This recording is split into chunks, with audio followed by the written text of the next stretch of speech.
So dear, ये second part रहेगा sexual reproduction, जो कि हम reproduction in organisms chapter number first class 12th biology start किया है।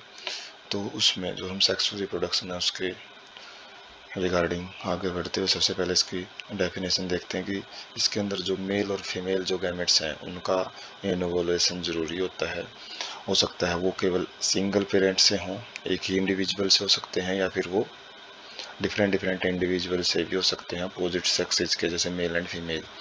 तो जो गैमेट्स हैं वो फ्यूज होते हैं, मिलते हैं, जाइगोट बनता है, और जो जाइगोट है फिर डेवलप होता है न्यू ऑर्गेनिजम्स में। तो ये काफ़ी इलेबोरेट कॉम्प्लेक्स प्रोसेस होती हैं, काफ़ी डिटेल में प्रोसेस समझनी होती है, जटिल भी होती है, काफ़ी सारी प्रोसेस इसके अंदर आती हैं, स्टेप्स आते हैं, काफ़ी स्लो प्रोसेस भी होती हैं किसके कंपैरिजन में यदि हम सेक्सुअल रिप्रोडक्शन की बात करते हैं। तो ऑफस्प्रिंग्स हैं वो आइडेंटिकल नहीं होते, ना तो पेरेंट्स के जैसे होते हैं और ना ही जो ऑफस्प्रिंग्स एक ही पेरेंट के होते हैं वो भी आपस में काफ़ी वेरिएशन लिए हुए मिलते हैं। तो जाइविनाइल फेज क्या चीज़ होती है कि वो स्टेज होती है ग्रोथ की, जो कि एक ऑर्गेनिज्म गुजरता है कब, जब तक वो सेक्सुअली रिप्रोड्यूस करने के कैपेबल नहीं हो जाता। तो वेजिटेटिव फेज प्लांट्स के अंदर जेमिनाइल फेज को वेजिटेटिव फेज बोला जाता है, और ये फेज अलग अलग ड्यूरेशन की होती है अलग अलग ऑर्गेनिजम्स में, अलग अलग प्लांट्स में। तो सेक्सुअलिटी इन ऑर्गेनिजम्स हम देखते हैं कि कितने प्रकार की जो सेक्सुअलिटी है वो देखने को मिलती है। तो मेनली जो ऑर्गेनिजम्स हैं, प्लांट्स हैं, एनिमल्स हैं, वो दो टाइप के देखने को मिलते हैं सेक्सुअल रिप्रोडक्शन के पॉइंट ऑफ व्यू। तो बाइसेक्सुअल, होमोथैलिक, मोनोसियस, हर्माफ्रोडाइट, ये चारों एक ही नाम होते हैं जिसके अंदर प्लांट्स और जो एनिमल है उसके जो मेल और फीमेल रिप्रोडक्टिव स्ट्रक्चर हैं वो एक ही प्लांट के अंदर पाए जाते हैं। एग्जाम्पल है जैसे फंजाई प्लांट्स के अंदर ककरबीट्स और कोकोनट यहाँ पे एग्जांपल देखने को मिलते हैं, और जो अर्थवर्म, स्पंज और टैपवर्म, लीची, एनिमल्स के एग्जांपल है जो कि बाइसेक्सुअल रिप्रोडक्शन, बाइसेक्सुअल ऑर्गेनिजम्स के अंदर आते हैं। तो होमोथैलिक का मतलब हम फंजाई के अंदर, एल्गी के अंदर देखते हैं कि वहाँ पे थैलोइड स्ट्रक्चर होती है, तो एक ही थैलस में यदि है तो होमोथैलिक कंडीशन बोलते हैं। मोनोसियस का मतलब सिंगल बॉडी, जब दोनों जो सेक्स ऑर्गन है, जो बाइसेक्सुअल कंडीशन है, जो एक ही बॉडी में हो तो मोनोसियस कंडीशन। और हर्माफ्रोडाइट जो स्पेशल वर्ड है वो एनिमल्स के अंदर यूज किया जाता है, जैसे जो अर्थवर्म, स्पंज वगैरह है वो हर्माफ्रोडाइट बोला जाता है उनको। बाइसेक्सुअल आप दोनों प्लांट्स और एनिमल में बात कर सकते हो। होमोथैलेक ज़्यादातर उनमें यूज किया जाता है जो थैलस लिए होते हैं। तो यूनिसेक्सुअल, हर्माफ्रोडाइट और डायोसियस, ये यूनिसेक्सुअल के ही नाम हैं। तो male and female reproductive structures हैं अलग अलग प्लांट्स, अलग अलग ऑर्गेनिजम्स में मिलती हैं। एग्जांपल जैसे पपाया, डेट पाम और कॉकरोच, ये एनिमल्स में एग्जांपल आ जाता है। मेल फ्लावर को हम स्टैमिनेट बोलते हैं, और जिसके अंदर स्टैमन होते हैं, और फीमेल फ्लावर को हम पिस्टिलेट, या फिर जिसके अंदर पिस्टल होते हैं, कार्पल वगैरह होता है, तो उसको फीमेल फ्लावर बोला जाता है, पिस्टिलेट। तो रिप्रोडक्टिव फेज हम डिस्कस करते हैं। तो जैविनाइल फेज है, उसके बाद मॉर्फोलॉजिकल और फिजियोलॉजिकल चेंजेस आते हैं ताकि ऑर्गेनिजम्स को रिप्रोडक्टिवली मैच्योर किया जा सके, उसका बिहेवियर एक्टिव किया जा सके। रिप्रोडक्टिव फेज है वो भी अलग अलग ऑर्गेनिज्म में अलग अलग ड्यूरेशन का देखने को मिलता है। तो कुछ इंटरेस्टिंग फिनोमिना होती हैं, फ्लावरिंग फिनोमिना, जैसे कि जो बैम्बू स्पीसीज है, बांस है, वो पूरे अपने जीवन चक्कर में केवल एक ही बार फ्लावरिंग करता है, और वो भी कब, जब हम उसको उगाते हैं तो उगाने के लगभग 50 से 100 साल बाद वो फ्लावरिंग करता है। फ्लावरिंग जैसी ही होती है तो बहुत ज़्यादा नंबर में प्रोड्यूस होते हैं फ्रूट्स, और उसके बाद इसकी डेथ हो जाती है, उसके बाद ये बांस ख़राब हो जाता है, फिर हम उसको यूज़ भी नहीं कर सकते। तो वेजिटेटिव फेज में ही बांस को जो हम अलग अलग चीज़ों में यूज़ करते हैं तभी उसकी मजबूती बनी रहती है। उसके बाद है दूसरा एग्जाम्पल है स्ट्रोबिलेंथस कुंथियाना, नीला कुरेंजी जिसको बोलते हैं। तो फ्लावर इसके अंदर 12 साल में आते हैं एक बार, और जो फ्लावर होते हैं वो लगभग पीछे सितंबर अक्टूबर 2006 के अंदर प्रोड्यूस हुए थे, और उसके बाद में 2018 में भी ये प्रोडक्शन देखने को मिली थी। और जो फ्लावर है बहुत ज़्यादा मात्रा में प्रोड्यूस होते हैं, जिसकी वजह से पहाड़ियों में उगते हैं जैसे प्लांट। तो पहाड़ियाँ हैं जो केरला, कर्नाटक और तमिलनाडु के जो पहाड़ी क्षेत्र हैं वो ब्लू स्ट्रेचेज, मतलब जो नीले रंग की जो पट्टियाँ के रूप में काफ़ी अट्रैक्टिव लगते हैं, जिसकी वजह से जब भी ये फ्लावरिंग होती है तो काफ़ी सारे टूरिस्ट इनको देखने के लिए आते हैं। तो साइक्लिकल चेंजेस हम देखेंगे फीमेल प्लेसेंटल मैमल्स के अंदर। मैमल्स में कौन से साइक्लिकल चेंजेस देखने को मिलते हैं रिप्रोडक्टिव फेज के टाइम पे। तो स्टीरियस साइकिल ये नॉन प्राइमेट्स में देखने को मिलता है, जैसे काऊ, सीप, रैट, डियर, डॉग्स, टाइगर। और जो मेंस्ट्रुअल साइकिल है ये प्राइमेट्स, मंकी, एप, ह्यूमंस में देखने को मिलता है। तो उसके बाद दो टाइप के ब्रीडर होते हैं। सीजनल ब्रीडर जो कि केवल एक फिक्स इंटरवल होता है, जिनका ब्रीडिंग सीजन एक स्पेसिफिक सीजन में ब्रीडिंग करते हैं। जो साइकिल हैं ये केवल फेवरेबल सीजन में ही शो करते हैं रिप्रोडक्टिव फेज के टाइम। और कंटिन्यूस ब्रीडर है, इनका कोई फिक्स टाइम पीरियड नहीं होता, तो ये थ्रू आउट द ईयर अपना जो रिप्रोडक्टिव साइकिल है जिनके, उनको ये साइकिल चेंजेज है वो शो कर सकते हैं। तो हम जो पिक है वो देखते हैं, जैसे बैम्बू जो बांस है, बांस जो पूरे अपने लाइफ में एक बार ही फुल प्रोड्यूस करते थे फ्लावर, आप देख सकते हो ऐसे देखने को मिलेंगे इनके फ्लावर। और जो नीला करंजी है उसकी आप अट्रैक्टिव जो सीनरी है वो देख सकते हो यहाँ पे। और जो ब्लू स्ट्रेसेस की बात कर रहे थे, तो इस तरीके से पहाड़ियों पे काफ़ी अच्छा दृश्य देखने को मिलता है। तो इवेंट्स क्या रहते हैं सेक्सुअल रिप्रोडक्शन के टाइम पे।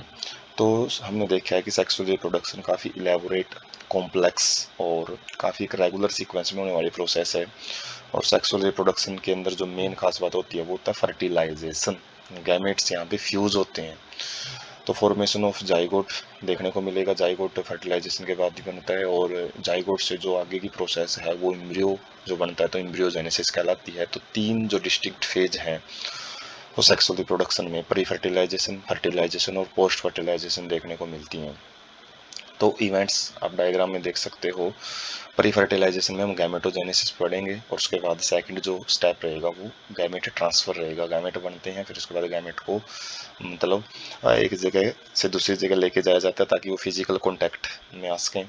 उसके बाद फिजिकल कॉन्टैक्ट में आने के बाद उनके बीच में फ्यूजन होता है, उसी को फर्टिलाइजेशन बोलते हैं। फर्टिलाइजेशन एनिमल्स में दो टाइप से देखने को मिलती है, एक्सटर्नल यदि बाहर होता है शरीर से फर्टिलाइजेशन, और यदि इंटरनल यदि शरीर के अंदर होता है। तो पोस्ट फर्टिलाइजेशन जो इवेंट्स हैं वो किस में देखने को मिले, वो थर्ड इवेंट रहेगा, और वो उसके अंदर आ जाता है जाइगोट फॉर्मेशन, जाइगोट बनता है, और एम्ब्रियोजेनेसिस ये पोस्ट फर्टिलाइजेशन में आ जाते हैं। तो प्री फर्टिलाइजेशन में हम देखते हैं इसमें सारे वो सेक्सुअल रिप्रोडक्शन के इवेंट आ जाते हैं जो फर्टिलाइजेशन से पहले होते हैं। तो two main pre fertilisation events हैं, गैमेटोजेनेसिस एंड गैमेट ट्रांसफर। तो गैमेटोजेनेसिस मतलब formation of two types of the gamete, male और फीमेल गैमेट बनने की जो प्रोसेस है वही गैमेटोजेनेसिस। जेनेसिस मतलब फॉर्मेशन। तो गैमेट्स क्या बनते हैं, हैप्लॉइड बनते हैं। तो ये गैमेट्स हैं जो दो प्रकार के बने हैं, ये एक जैसे भी हो सकते हैं जिसको हम होमोगैमेट्स बोलेंगे, जैसे एल्गी के अंदर हमको देखने को मिल जाता है बिल्कुल एग्जैक्ट कॉपी होते हैं एक दूसरे के। जबकि हेट्रोगैमेट्स में जो गैमेट्स हैं मेल और फीमेल गैमेट्स वो मोर्फोलॉजिकली अलग अलग देखने को मिलेंगे। मेल गैमेट्स को एंथ्रोजोइड्स या फिर स्पर्म बोलते हैं, फीमेल गैमेट्स को एग या फिर ओवम बोलते हैं।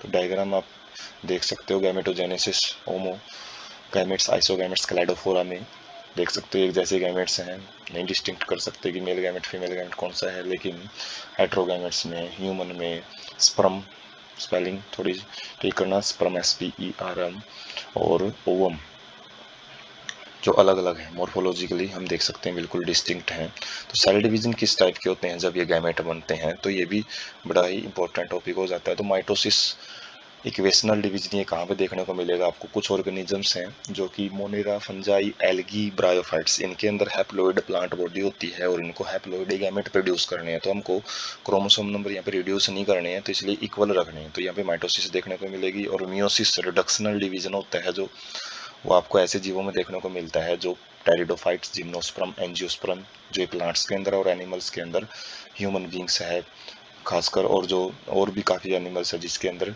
जो पेरेंटल बॉडी है वो डिप्लॉयड होती है। तो उसके अंदर कुछ स्पेशलाइज्ड सेल बनती है जिनको हम मियोसाइट्स, गैमेट मदर सेल बोलते हैं, जो मियोसिस प्रोसेस के थ्रू जाती हैं। और at the end of the meiosis only one set of the chromosome, केवल एक सेट क्रोमोसोम का वो एक ऑर्गेनिजम्स के अंदर इनकॉर्पोरेट किया जाता है, भेजा जाता है। तो आप देख सकते हो माइटोसिस है जो उसके अंदर जो डिप्लॉयड बॉडी है 46, ये ह्यूमन का एग्जांपल ले रखा है, तो उसके अंदर यदि माइटोसिस होती है तो 46 क्रोमोसोम में जाएंगे। इक्वल डिवीजन है, इक्वेशनल डिवीजन बोला जाता है। और मियोसिस है, मियोसिस में हाफ रह जाते हैं क्रोमोसोम नंबर, लेकिन सेल नंबर 4 बनते हैं। तो ये हैप्लोइड ज़्यादातर जब गैमेटोजेनेसिस होती है तो उस केस में सेक्सुअल रिप्रोडक्शन के टाइम पे यही प्रोसेस है जो ज़्यादा यूज की जाती है ऑर्गेनिजम्स के द्वारा। तो अब हम कुछ क्रोमोसोम नंबर है उनको स्टडी करते हैं कुछ जीवों के अंदर जो कई बार पूछ लिए जाते हैं। जैसे ह्यूमन बींग्स है 46 क्रोमोसोम होते हैं मियोसाइट्स में, लेकिन जब मियोसिस होती है गैमेट बनते हैं तो 23 रह जाते हैं। उसी प्रकार से हाउस फ्लाई है 12 6 रह जाते हैं, रैट 42 21 रह जाते हैं, डॉग्स 78 होते हैं, 78 तो 39 रह जाते हैं, तो ये हाफ रह जाते हैं। यही देखने वाली फ्रूट फ्लाई में 8 क्रोमोसोम होते हैं डिप्लॉइड स्ट्रक्चर में।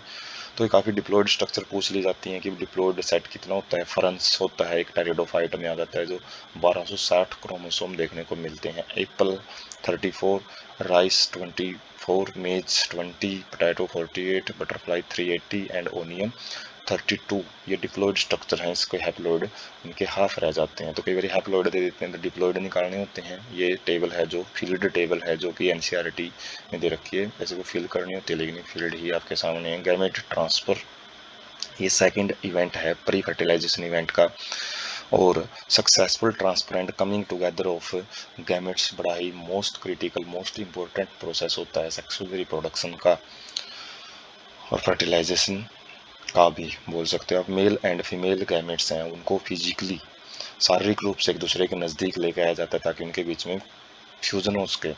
तो मेजॉरिटी ऑफ ऑर्गेनिजम्स हैं मेल गैमेट है वो क्या होता है मोटाइल, लेकिन कुछ एक्सेप्शन हमको देखने को मिल जाते हैं फंजाई और एल्गी के अंदर, जिसके अंदर दोनों गैमेट्स हैं वो मोटाइल होते हैं ताकि चांसेस है जो फर्टिलाइजेशन है उसको बढ़ाया जा सके। एल्गी ब्रायोफाइट्स टेरिडोफाइट्स में वाटर है जो मीडियम का काम करता है जो कि मेल गैमेट्स फीमेल गैमेट्स को क्या करता है ट्रांसफर करवाने में मदद करता है। तो एक क्वेश्चन यही पूछ लिया जाता है कि मेल गैमेट्स हमेशा आपको देखने को मिलेंगे ज़्यादा नंबर में प्रोड्यूस हुए, थाउजेंड्स में प्रोड्यूस होते हैं, जबकि फीमेल गैमेट्स से कम नंबर में प्रोड्यूस किए जाते हैं। इसका कारण क्या रहता है, क्योंकि मेल गैमेट्स ज़्यादातर मोटाइल होते हैं, उन्हीं को फीमेल गैमेट्स के पास पहुंचना होता है, और एक large number of the male gametes fail to reach the female gametes, और काफ़ी सारे मेल गैमेट्स हैं वो उनके कोई चांस बहुत कम होते हैं फीमेल गैमेट्स के पास पहुंचने के लिए। तो इसलिए सक्सेस रेशियो बढ़ाने के लिए ज़्यादा नंबर में प्रोड्यूस किया जाता है, जो भी लॉस होता है उसको कंपनसेट करने के लिए ज़्यादा नंबर में मेल गैमेट्स को प्रोड्यूस किया जाता है। तो उसके बाद है पोलिनेशन, जो गैमेट ट्रांसफर का रूप आपको प्लांट्स में देखने को मिलता है, तो जिसके अंदर पोलन ग्रेन है वो मेल गैमेट्स लिए हुए होते हैं, तो उनको ओव्यूल्स जिसके पास एग होता है फीमेल गैमेट होता है उसके पास पहुंचाया जाता है। पोलन ग्रेन ट्रांसफर किए जाते हैं स्टिग्मा के पास, और before it can lead to the fertilisation, fertilisation से पहले मतलब ये इंपॉर्टेंट प्रोसेस होती है। बाइसेक्सुअल जो प्लांट्स होते हैं उनके अंदर जो सेल्फ फर्टिलाइजिंग प्लांट्स भी होते हैं जैसे पी है पोलन ग्रेन्स है, उनको जैसे ही वो सेड होते हैं तो वो स्टिग्मा के ऊपर गिरेंगे और वहाँ से वो डायरेक्ट स्टिग्मा कॉन्टैक्ट में आते ही उनके अंदर जर्मिनेशन होना स्टार्ट हो जाएगा। लेकिन क्रॉस पोलिनेशन के अंदर भाई काफ़ी सारे हमको प्रोसेस काफ़ी सारे एजेंट्स पोलिनेटिंग एजेंट्स की ज़रूरत होती है, काफ़ी स्पेशलाइज्ड इवेंट होता है जो डिटेल में सेकंड चैप्टर में पढ़ने को मिलेगा। पोलन ग्रेन जर्मिनेट होते हैं स्टिग्मा पे, पोलन ट्यूब उसमें से निकलती है, और जिसके पास मेल गैमेट्स होते हैं वो स्टाइल से होती हुई ओव्यूल के पास पहुंचती है। ओव्यूल में एम्ब्रियो सैक के अंदर अपने जो मेल गैमेट्स हैं, दो मेल गैमेट्स ज़्यादातर देखने को मिलते हैं एंजियोस्पर्म्स में फ्लावरिंग प्लांट्स में, तो काफ़ी इंपॉर्टेंट डबल फर्टिलाइजेशन जो करवाते हैं तो वो डिस्चार्ज कर देती है। तो डायोसियस जो एनिमल्स होते हैं खासकर, तो उनके अंदर वही स्पेशलाइज्ड मैकेनिज्म होते हैं गैमेट ट्रांसफर के, अपने अपने अलग अलग मैकेनिज्म उन्होंने खोज रखे हैं ताकि ईजी रहे जो गैमेट ट्रांसफर प्रोसेस है वो। उसके बाद फर्टिलाइजेशन जो कि नेक्स्ट स्टेप रहेगा आपका। सेकंड नंबर जो स्टेप है, सेकंड नंबर जो इवेंट है, तो ये मोस्ट वाइटल इवेंट है, बहुत ही महत्वपूर्ण इवेंट होता है सेक्सुअल रिप्रोडक्शन का। सिनगैमी भी इसी को बोला जाता है, जिसके अंदर जो फॉर्मेशन ऑफ डिप्लॉइड, जो जैसे फ्यूजन होएगा तो एक डिप्लॉइड जाइगोट बनेगा, और जो टर्म फर्टिलाइजेशन है वो काफ़ी बार यूज की जाती है इस प्रोसेस के लिए। सिनगैमी फर्टिलाइजेशन एक दूसरे के साइनोनिम में आप समझ सकते हो। पार्थिनोजेनेसिस क्या होता है, कुछ जो ऑर्गेनिजम्स है जैसे रोटिफर्स हैं, हनी बी हैं, और लिचार्ड्स बर्ड्स तुर्की पक्षी इसमें आ जाता है, तो कुछ जीव ऐसे हैं जिनके अंदर फीमेल गैमेट है वो डायरेक्ट क्या बना लेता है, आगे जाइगोट वगैरह उससे बन जाता है और फर्टिलाइजेशन के बगैर ही एक नया जीव वहाँ से वो प्रोड्यूस कर सकते हैं। उसको पार्थिनोजेनेसिस बोलते हैं। एक पार्थिनोकार्पिक फ्रूट होते हैं, वो केवल प्लांट्स के अंदर, फ्रूट्स के लिए वर्ड यूज किया जाता है। सेम प्रोसीजर है, फर्टिलाइजेशन नहीं होती है, डायरेक्ट फ्रूट डेवलप हो जाता है उसके अंदर। सीडलेस फ्रूट भी बोलते हैं। तो ये आप जीव के थ्रू देख सकते हो, जो स्पर्म मूवमेंट है वो ओवम के पास जाएंगे। ये रिप्रोडक्टिव जो रिप्रोडक्शन है ह्यूमन का एग्जांपल है। तो इसके अंदर जो अपने गैमेट्स हैं उनको फ्यूज किया जाएगा और जो एग है, एग से आपके डिप्लॉयड जाइगोट है वो देखने को मिल जाता है। तो स्पर्म की मूवमेंट है वो आप देख सकते हो। और उसके बाद जो हैप्लॉइड डिप्लॉयड सेक्स डिटर्मिनेशन है हनी बी में, वो कैसे देखने को मिलता है। जो क्वीन है वो डिप्लॉयड होती है और जो ड्रोन है वो हैप्लॉइड होता है। तो यदि इसके अंदर फर्टिलाइजेशन नहीं होते तो ड्रोन बन जाते हैं, लेकिन यदि फर्टिलाइजेशन होती है तो आगे जो फीमेल है वो या फिर वर्कर भी है वो बन सकते हैं। दोनों प्रोसेस से बन सकता है, वर्कर भी है, लेकिन फीमेल है जो वो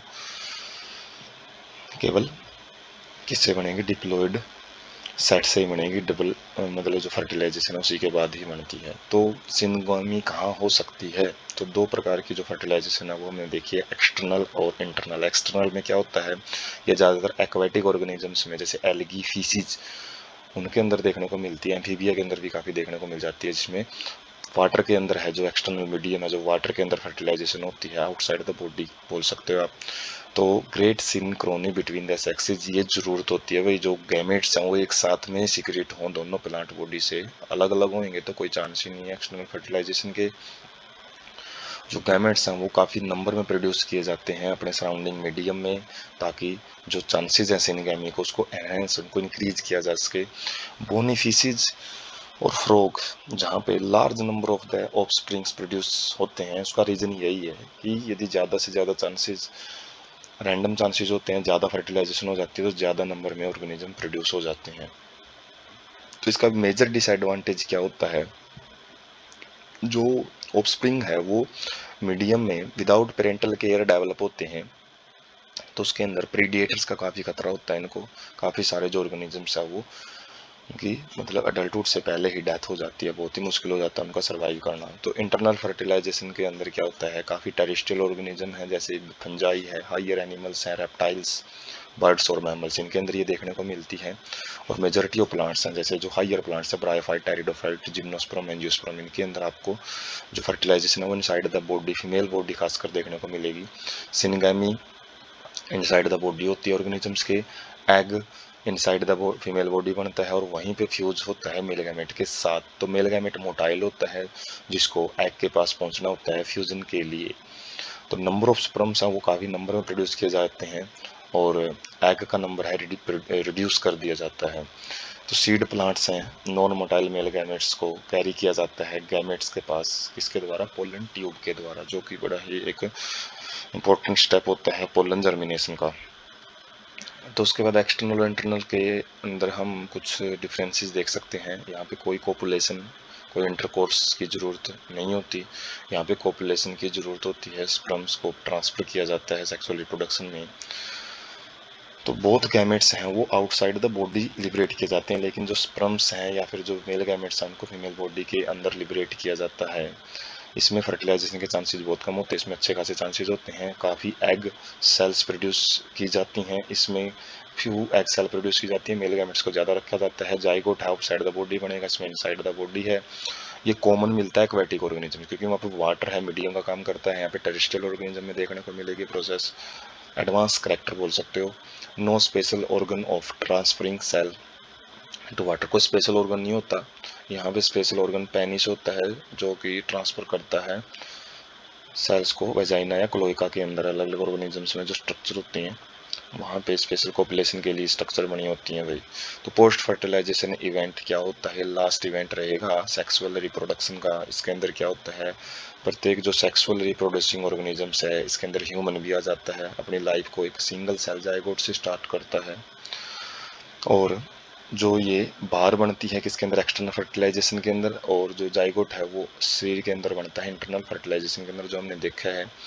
तो जो आगे की जितनी भी डेवलपमेंट है जाइगोट की, वो किसके ऊपर डिपेंड करती है कि ऑर्गेनिज्म का लाइफ साइकिल कैसा है, उसको किस एनवायरनमेंट में डेवलप करने का मौका मिलता है। तो जो ऑर्गेनिजम्स हैं जैसे फंजाई, एल्गी है, जो जाइगोट है वो थिक वाल लिए होता है जो कि डेसिकेशन और डैमेज से उसको बचाती है। मतलब जो एक्सटर्नल एनवायरनमेंट है उससे बचाने के लिए उसके पास एक मोटी वाल बनी होती है जो water loss, desiccation water loss के प्रति रेजिस्टेंट होती है। और कई बार क्या है कि period of rest before germination, तो एक पीरियड ऑफ रेस्ट में चला जाता है जिसको डोरमेंट स्टेज भी बोलते हैं। डोरमेंट ना कि डोमिनेंट, डोरमेंट स्टेज में चला जाता है वो जर्मिनेशन से पहले। तो ऑर्गेनिजम्स में haplontic life cycle zygote divides by meiosis to form the, जिन जीवों में ज़्यादातर हैप्लोन्टिक लाइफ साइकिल देखने को मिलता है, +1 क्लास में आता है इसके बारे में जिक्र, जिसमें मेन प्लांट बॉडी हैप्लोइड रहती है। तो उसमें जो जाइगोट जैसे ही बनेगा उसी टाइम वो मियोसिस होएगी और हैप्लोइड स्पोर प्रोड्यूस होंगे, और उन्हीं हैप्लोइड स्पोर से आगे क्या होता है फिर अलग अलग haploid individuals, gametophytes, male and female gametophyte produce होते हैं। उसके बाद जो जाइगोट है ये एक बड़ा वाइटल इंपॉर्टेंट लिंक, मतलब एक लिंक का काम करता है दो स्पीसीज के बीच, दो जनरेशंस के बीच में, ensure the continuity of the species between organism of one generation to the next generation. तो इन शॉर्ट हम बोल सकते हैं जाइगोट एक लिंक होता है दो जनरेशंस के बीच का। उसके बाद ये देख सकते हो आप जो ह्यूमन रिप्रोडक्शन की बात यहाँ पे, मतलब जो फर्टिलाइजेशन है उसके बाद होने वाले मेजर इवेंट्स हैं वो देखने को मिलेंगे। तो यहाँ पे हम देख सकते हैं जो ओवम है वो रिलीज किया गया है इस स्टेप में। फर्स्ट स्टेप ओव्यूलेशन है, उसके बाद सेकंड में यहाँ पे क्या है जो कंप्लीट मैच्योर ओवम दिखा रखा है, उसके बाद फर्टिलाइजेशन होती है इस जगह पे आके, एम्पुलास जो रीजन है ये हम मेल रिप्रोडक्टिव सिस्टम में भी देखेंगे। उसके बाद यहाँ पे ओविडक्ट से होते हुए आगे यहाँ पे डिवीजन होने स्टार्ट हो जाते हैं, 2 cell stage, 4 cell stage, 8 cell stage. ये क्लीवेज होते हैं, क्लीवेज का मतलब सेल का साइज वही रहता है, न्यूक्लियस यहाँ पे डिवाइड होते रहते हैं। तो उसके बाद मोरुला स्टेज बनेगी, तो मोरुला स्टेज आते आते जो यूट्रस के अंदर आराम आराम से जो डिवीजन होता रहता है, तो जाइगोट आराम आराम से जो भी अलग अलग स्टेजेज हैं वो यूट्रस में पहुंचेंगे। उसके बाद इम्प्लांटेशन होता है, इम्प्लांटेशन के बाद ब्लास्टोसिस्ट, ब्लास्टोसिस्ट के टाइम पे इम्प्लांटेशन और फर्दर जो डेवलपमेंट है एम्ब्रियोजेनेसिस वो यहाँ से स्टार्ट हो जाती है। उसके बाद एम्ब्रियोजेनेसिस क्या होता है, प्रोसेस होती है एम्ब्रियो बनने की जाइगोट से। तो ड्यूरिंग द एम्ब्रियोजेनेसिस के टाइम पे जो सेल डिवीजन है माइटोसिस यहाँ पे देखने को मिलती है, और सेल डिफरेंशिएशन, सेल डिवीजन से मल्टीप्लाई होती है और जैसे जैसे सेल नंबर में इंक्रीज करेंगी उनका काम भी डिवाइड हो जाता है। तो सेल डिवीजन है वो अपने नंबर में इंक्रीज होती हैं डेवलपिंग एम्ब्रियो के अंदर, और जो सेल डिफरेंशिएशन है उससे क्या है सेल अपने अपने फंक्शंस हैं, स्पेशलाइज्ड फंक्शन, स्पेशलाइज्ड टिश्यू बनाने के लिए मॉडिफाई होती रहती हैं। एनिमल्स को दो कैटेगराइज में डिवाइड किया गया है, किस बेस पे कि वो एग रिलीज करते हैं जिनको हम ओविपेरस एनिमल बोलते हैं, जिनके अंदर जो एग है वो hard calcareous calcium carbonate Sellick से कवर होता है, जो ताकि एनवायरनमेंट चाहे कैसा भी हो अंदर जो है उसके अंदर जो भी कंटेंट है उसको सेफ्टी प्रोवाइड की जा सके, जैसे रेप्टाइल्स बर्ड्स में देखने को मिलता है। और एक पीरियड होता है इनक्यूबेशन का, इनक्यूबेशन के बाद जैसे अलग अलग टाइम होता है, जैसे जो हैन होती है 21 डेज के अंदर जो यंग ऑर्गेनिजम्स हैं, यंग वंस है वो हैच आउट मतलब बाहर निकल जाते हैं। बनने के बाद कुछ प्रोसेस इनसाइड द बॉडी होती है एम्ब्रियोजेनेसिस की, कुछ बाद बाहर होती है। उसके बाद विविपेरस एनिमल्स हैं जिसके अंदर जो जाइगोट है वो डायरेक्ट यंग वंस में ही डेवलप होता है इनसाइड द फीमेल ऑर्गेनिजम्स। तो मेजॉरिटी ऑफ मैमल्स ज़्यादातर ह्यूमन बींग्स में देखने को मिल जाता है। और कुछ सर्टेन स्टेजेस जाती हैं ग्रोथ की यंग वंस की और डिलीवर हो जाता है फिर आउटसाइड द बॉडी। तो काफ़ी सारी जो स्टेजेस हैं वो देखने को मिलती हैं, और यहाँ पे काफ़ी सारे एक एडवांसमेंट देखने को मिलती हैं कि जो एम्ब्रियोनिक डेवलपमेंट है, एम्ब्रियोनिक केयर है और प्रोटेक्शन है वो इनसाइड द फीमेल बॉडी होती है, तो जिसकी वजह से सर्वाइवल के चांस है जो यंग वंस के वो काफ़ी बढ़ जाते हैं। तो उसके बाद आप देख सकते हो जो हमने देखा है कि फर्टिलाइजेशन के बाद जो जो आगे डिवीज़न होते हैं मेल के अंदर, ज़्यादातर जो चीज़ हम समझते हैं जो आसानी से समझ में आए, मेल की ज़्यादातर एग्जांपल हम देखने को मिलते हैं। तो अलग अलग जो स्टेजेस हैं भ्रूण विकसित होने की, एम्ब्रियो फीटस जो बनता है, तो वो उसका एक साइकिल आपको देखने को मिल रहा है यहाँ पे, जो कि सेक्सुअल रिप्रोडक्शन का लास्ट इवेंट होता है। उसके बाद embryogenesis in flowering plants, flowers में कैसे एम्ब्रियोजेनेसिस होती है, तो जाइगोट बनता है इनसाइड द ओव्यूल, ओव्यूल के अंदर देखने को मिलेगा जाइगोट फॉर्मेशन है। और फर्टिलाइजेशन के बाद जो सेपल, पेटल, स्टेमन्स हैं, पिस्टल, स्टेमन्स और पिस्टल के अलावा ये सारे क्या हो जाते हैं, विदर, सूख जाते हैं और गिर जाते हैं, जड़ जाते हैं। जाइगोट है वो एम्ब्रियो के अंदर डेवलप हो जाता है और ओव्यूल है वो सीड बना लेता है। ओवरी है वो फ्रूट बना लेती है और उसके ऊपर जो वाल है, ओवरी की वाल, वो पेरिकार्प, फ्रूट की अलग अलग का जो लेयर है वो बनाती है। उनका काम ज़्यादातर प्रोटेक्शन का होता है। आफ्टर डिस्पर्जल, डिस्पर्जल के लिए जो सीड है वो जर्मिनेट हो जाता है, क्योंकि फ्रूट बनता ही इसलिए है ताकि डिस्पर्जल ज़्यादा दूर दूर तक एनिमल्स या प्लांट्स, एनिमल्स के द्वारा ही ज़्यादा दूर दूर तक वो फैलाया जा सके। सीड जर्मिनेट करता है फेवरेबल कंडीशन में ताकि नए प्लांट्स हैं वो उससे डेवलप किए जा सकें।